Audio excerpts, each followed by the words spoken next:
ఆరాధ్యుడా యేసయ్యా, స్తుతి స్తోత్రార్హుడా మెస్సయ్యా.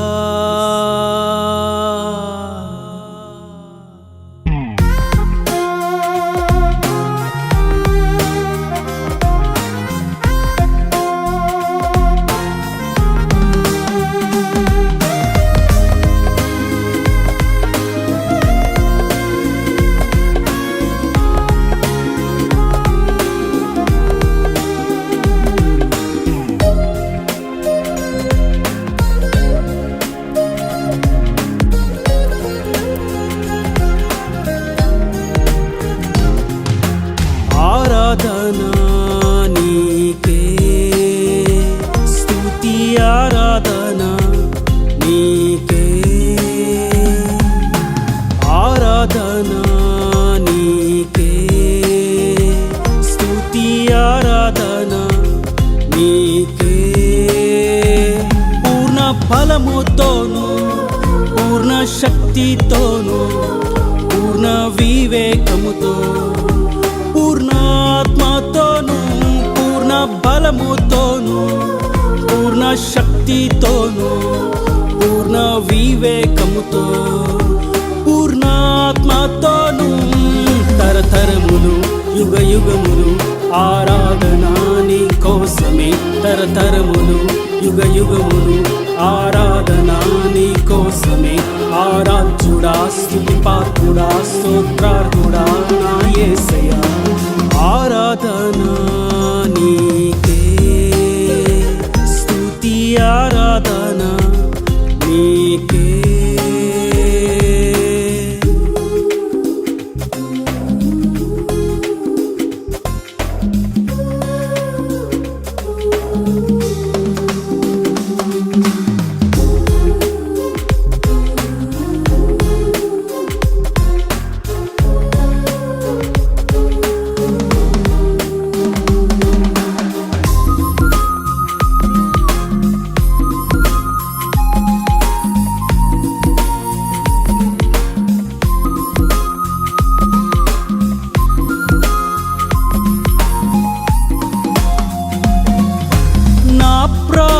ప్రియుడవు నీవే, నా సర్వ సంపద నీలో, నా ప్రాణ ప్రియుడవు నీవే, నా సర్వ సంపద నీలో. నా హృదయ ధ్యానం, నా ఆత్మగానం, నా ఆశ తీరం యేసు నీకే. నా హృదయ ధ్యానం, నా ఆత్మగానం, నా ఆశ తీరం యేసు నీకే. ఆరాధనా నీకే, స్తుతి ఆరాధనా నీకే.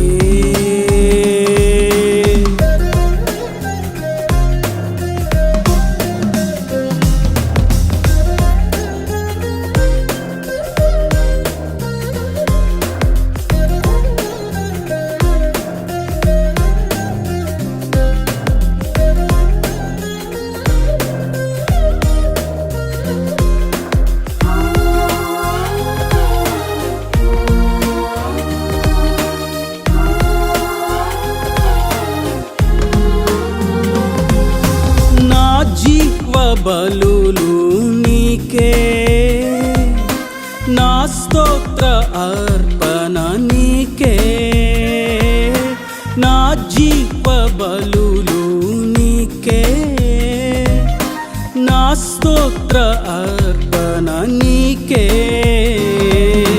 నా స్తోత్ర గీతం, నా స్తుతుల ధూపం, నా స్తుతి నైవేద్యం యేసు నీకే. నా స్తోత్ర గీతం, నా స్తుతుల ధూపం, నా స్తుతి నైవేద్యం యేసు నీకే. ఆరాధనా నీకే, స్తుతి ఆరాధనా నీకే.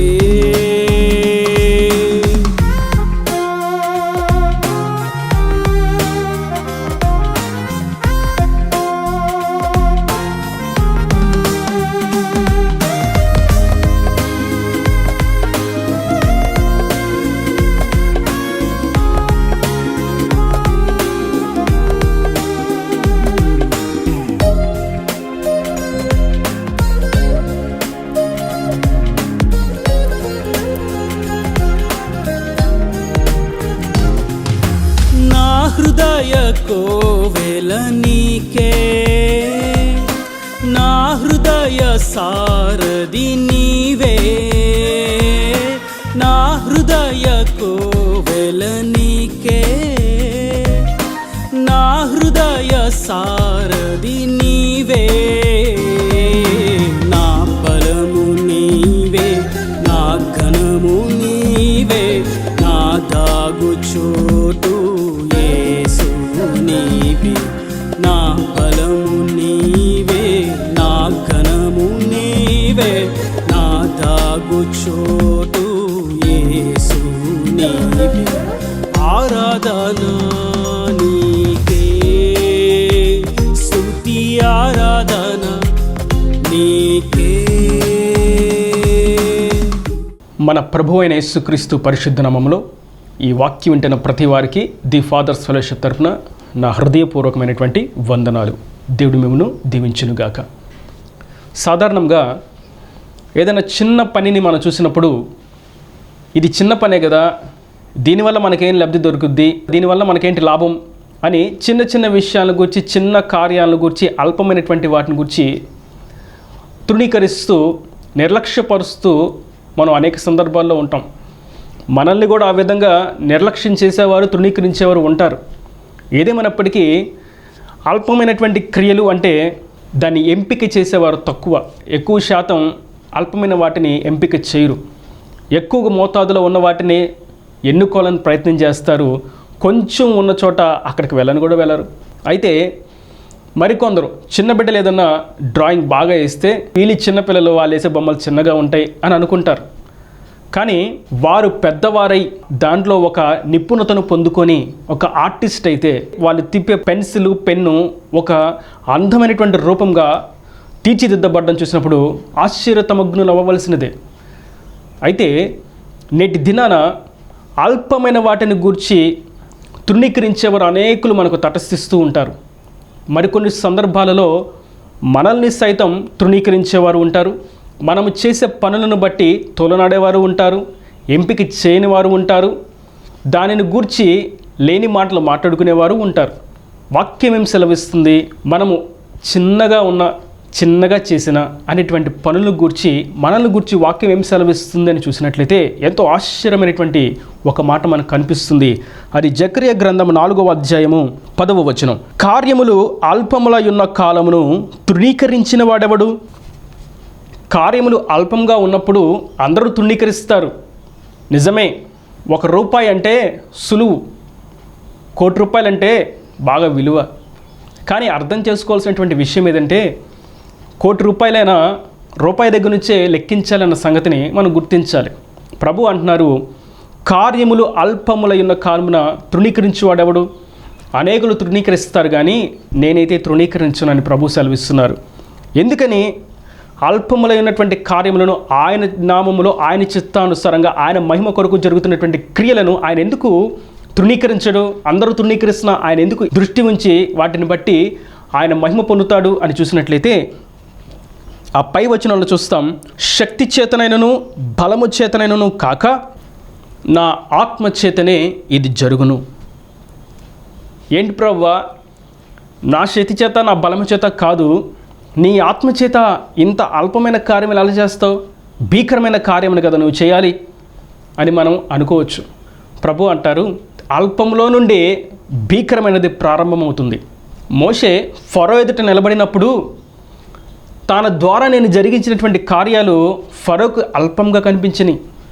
నీళ్ళని ఎర్రగా మార్చడం, కర్రను పాముగా చేయడం, ఇవన్నీ వాళ్ళు కూడా చేశారు. వాళ్ళ దృష్టికి నా సేవకుని ద్వారా నేను జరిగించినటువంటి కార్యాలు అల్పములుగా కనిపించినాయి.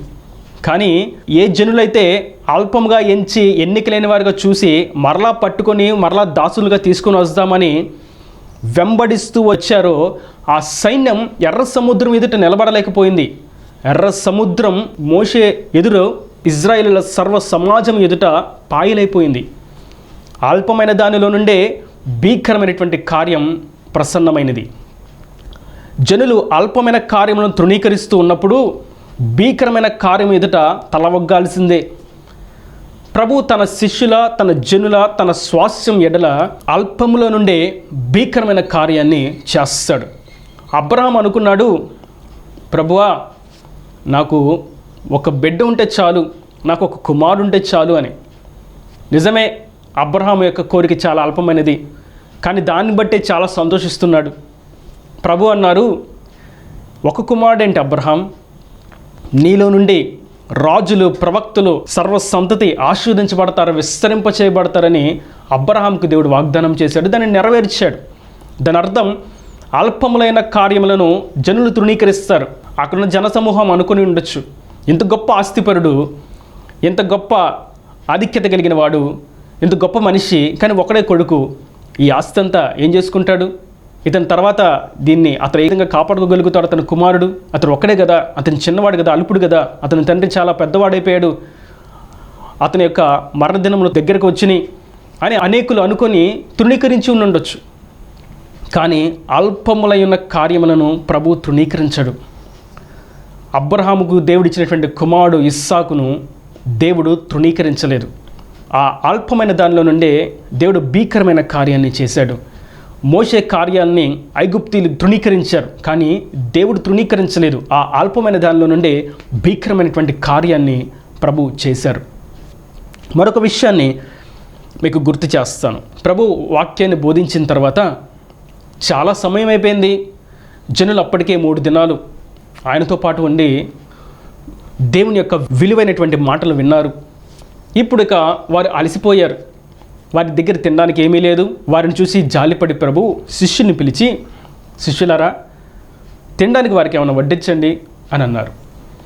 వారంటారు, అయ్యా మన దగ్గర ఏముంది, ఏమీ లేదు, చూస్తూనే ఉన్నావు కదా, ఇంతమంది జనాలకి మనం ఎక్కడి నుంచి తీసుకొస్తాం, మన దగ్గర ఎన్ని డబ్బులు కూడా లేవు, పోనీ ఊరికెళ్ళి తీసుకొద్దామా, అది కూడా ఇప్పుడు అసాధ్యం, కాబట్టి ఏం చేద్దాం అని ఆలోచిస్తూ శిష్యులందరూ మంత్రాలు చేసుకుంటూ ఉన్నారు.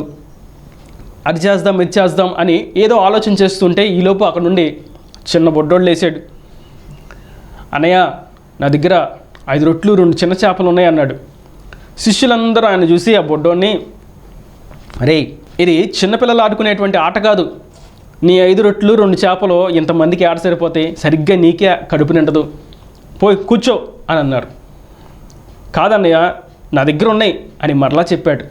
సరే, మొత్తానికి ఆ విషయం ప్రభు యొద్దకు వచ్చింది. ప్రభు అన్నారు, ఆ బిడ్డను పిలిచి, ఎందుకు తృణీకరిస్తున్నారు ఇతని కార్యాన్ని, ఈ అల్పమైన దానిలో నుండి భీకరమైన కార్యం రాబోతుంది అని 5 రొట్లు 2 చిన్న చేపలు ఆకాశం వైపు ఎత్తి కృతజ్ఞతాస్తుతులు చెల్లించి వాటిని విరిచి జనులకు పంచమని శిష్యులకి అందిస్తే వారందరూ వేలాది మంది జనులు తినిన తర్వాత ఇంకా 12 గంపలు మిగిలిపోయినాయి.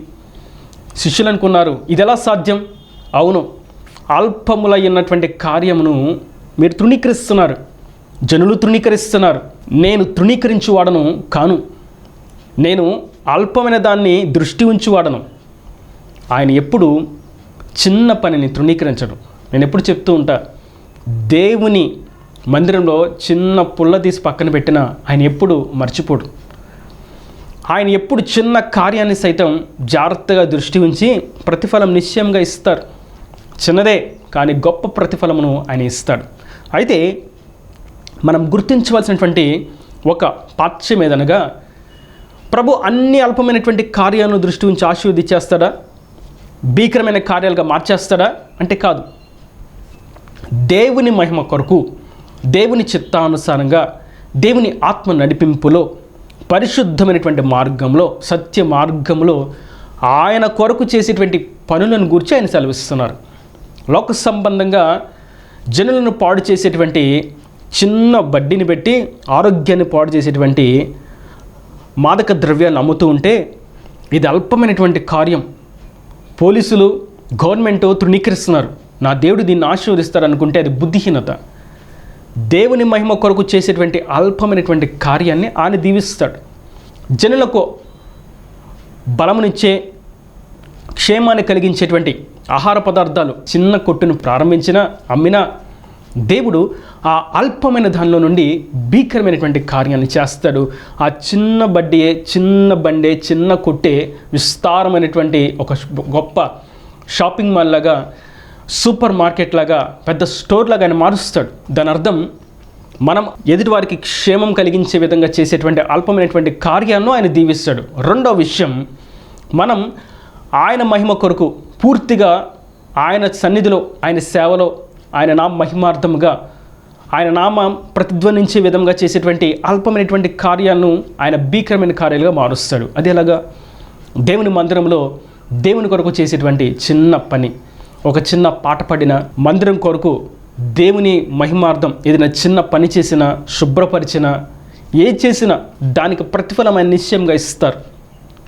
మనం అనుకుంటాం చిన్న పనులు చేసే వాళ్ళని చులకనగా చూస్తూ ఉంటే ప్రభు అది గొప్పదిగా ఎంచుతాడు.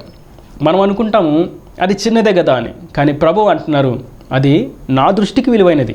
ఇక్కడ మనం జాగ్రత్తగా గమనించినట్లయితే జకర్యా గ్రంథం 4వ అధ్యాయంలో ఈ మాట ఎవరిని గూర్చి ప్రభు సెలవిస్తున్నారనే మూలం చూసినట్లయితే జెరుబ్బాబెలును గూర్చి సెలవిస్తున్నారు.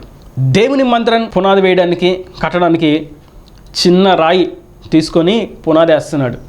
చుట్టూ ఉన్న వాళ్ళు అనుకుంటున్నారు ఇది ఏడ సరిపోద్ది, ఈ మనిషి ఏం చేయగలడు, ఇతనికి ఆ సత్తు లేదు.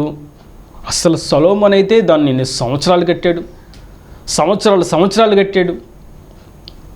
ఏం చేయగలుగుతాడు? సొలొమోను కంటే చాలా జ్ఞానం ఉంది, చాలా ధనం ఉంది, చాలా పేరుంది, ఇలా అన్నీ ఎక్కువే సొలొమోనుకి. ఇతనేం చేయగలడు? అందరూ తృణీకరిస్తూ ఉంటే ప్రభు అంటున్నారు, జకర్యా, జెరుబ్బాబెలు యొక్క చేతిలో ఉన్నటువంటి గుండును చూసి నేను సంతోషిస్తున్నాను. అది అల్పమైన కార్యం నిజమే, చిన్న రాయి ఏం సరిపోతుంది పెద్ద మందిరానికి, కానీ దానిని బట్టి నేను సంతోషిస్తున్నాను.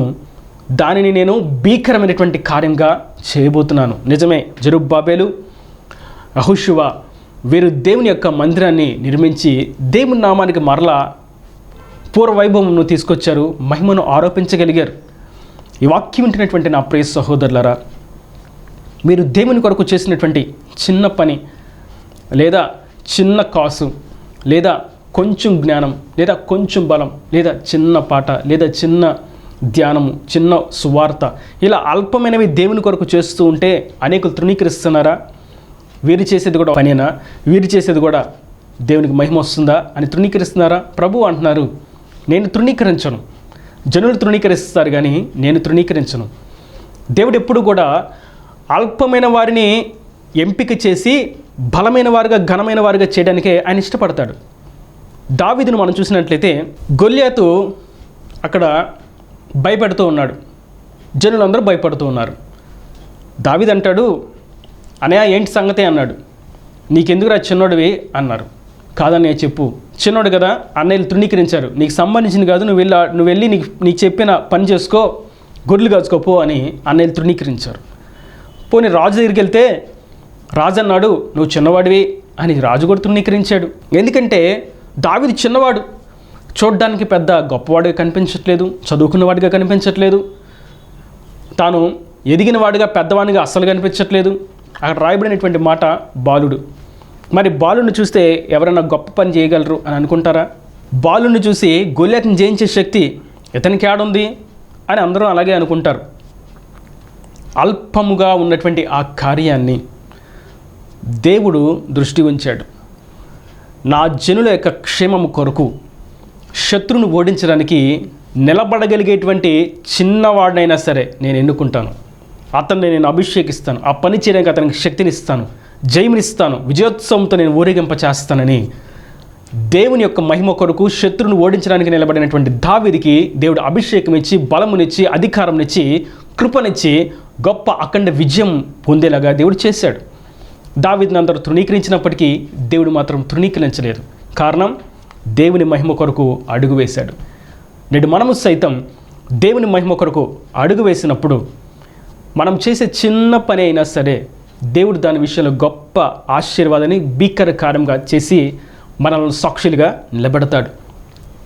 చిన్న సైకిల్ మీద లేదా చిన్న బండి మీద ఒక చిన్న స్పీకర్ పెట్టుకొని సువార్త చెప్పుకుంటూ వెళ్తామంటే ఇట్లాంటి వాళ్ళు కాదండి, మాకు పెద్దగా లైట్లు ఆరిపోతూ ఎలుగుతూ వ్యర్థమైనటువంటి అలంకరణలన్నీ వచ్చేసి వస్త్రాలు సరిగా లేకుండా మొఖాలు మేకప్లతోనూ లోకంలో ఉన్నవన్నీ ఏళ్ళలోనే ఉన్నట్టుగా కనిపించే వాళ్ళైతే వాళ్ళు మాకు సేవకులు. వాళ్ళు నిజమైన దేవుని సేవకులు అని అనుకుంటే అది భ్రమ. సాతానుగాడు నడిపిస్తున్నాడు చక్కగా నరకానికి వెళ్ళే త్రోవలో. కానీ ప్రభువు దృష్టి ఉంచేది ఆయన మహిమ కొరకు చేసేటువంటి పని. అది అల్పమైనదే, చిన్నగానే కనిపిస్తుంది, కానీ దానినే ఆయన ఎంచుతాడు. దేవుని మహిమార్థం స్తుతి చేస్తూ పాటలు పాడితే వీళ్ళు కూడా పాడతారా, వీళ్ళ వల్ల వీళ్ళు కూడా చేస్తారా, వీళ్ళకేమొచ్చు అని తృణీకరించి ఉండొచ్చు. కానీ ఆ పాటల్ని దేవుడు ఆశీర్వదిస్తాడు. దావీదు పాటలు రాసేటప్పుడు ఎవరు విన్నారు? అందరూ ఒకవేళ ఈడెప్పుడు ఆ చెట్టు కింద కూర్చొని ఆ బండ దగ్గర కూర్చొని పాటలు పాడుకుంటూ ఉంటాడు అని తృణీకరించి ఉండొచ్చు. మేబీ వాళ్ళ నాన్న కూడా ఎప్పుడు ఇటు సంగీతం మీద ఇంట్రెస్ట్, ఎప్పుడు ఇటు పాటలు పాడుకుంటూ ఉంటాడు, ఇది చదువు అవ్వదు, ఏ పని చేయడు, వీడికి ఏ ఉద్యోగం రాదని గొర్రెలు కనిపించి ఉండొచ్చు. కానీ దావీదు దేవుని మహిమ కొరకు చేసినటువంటి చిన్న పాట, ఆ శృతి, ఆ రచన, వాటన్నిటిని దేవుడు దృష్టి పెట్టి ఆ అల్పమైన కార్యము నుండి భీకరమైన కార్యాన్ని జరిగించాడు. ఎలాగా? దావీదు పాట పాడుతుంటే దురాత్మలు పారద్రోలబడినాయి. దావీదు పాట పాడుతుంటే దేవుని యొక్క సన్నిధిని అనుభవించగలిగాడు, దేవుని యొక్క ప్రసన్నతను అనుభవించగలిగాడు, దేవుని దర్శనాన్ని చూడగలిగాడు. ఆ యొక్క అభిషేకం ఆ అల్పమైన దాని నుండే వచ్చింది. నేడు మనల్ని సైతం ఈ వాక్యం ఉంటున్నటువంటి నా ప్రియ సహోదరులారా, ఒకవేళ తృణీకరిస్తున్నారా, ఏం భయపడవలసినటువంటి అక్కరలేదు. ప్రభు అంటున్నారు, ఆ అల్పమైన కార్యముల నుండి భీకరమైన కార్యాన్ని నేను చేస్తాను. ఎందుకంటే నా మహిమ కొరకు మీరు ఆ గుండును పట్టుకున్నారు, నా మహిమ కొరకు ఆ చిన్న రాయిని పట్టుకున్నారు, నా మహిమ కొరకు ఆ చిన్న కార్యాన్ని మీరు పట్టుకుని ఉన్నారు. కనుక నేను మీ కార్యాన్ని ప్రతిఫలంగా గొప్ప భీకర కార్యం వచ్చేసి సాక్షులుగా నిలబెడతాను.